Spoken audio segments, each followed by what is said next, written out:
Boris Johnson will today defy rebel Tory MPs by launching a massive new crackdown on lawbreakers who flout coronavirus quarantine rules.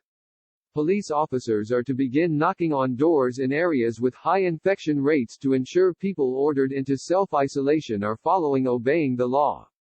NHS track and trace staff will also intensify calls to check whether those in quarantine are staying at home. And cabinet ministers insist the Prime Minister is determined to press ahead with the crackdown to curb a second coronavirus wave despite complaints from rebel Tory MPs that many measures are draconian. They said the Prime Minister will face down a threatened revolt by backbenchers who want Parliament to take back control of COVID restrictions from the government.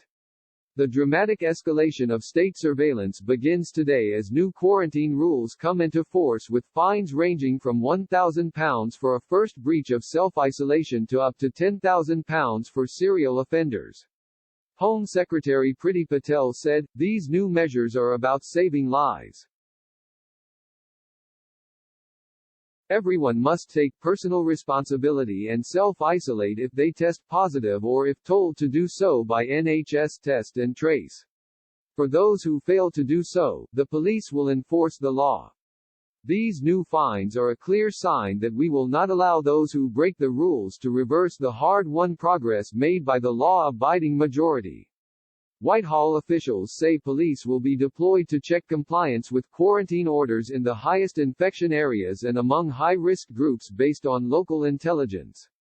Officers will investigate and prosecute high-profile and egregious cases of non-compliance, say government sources.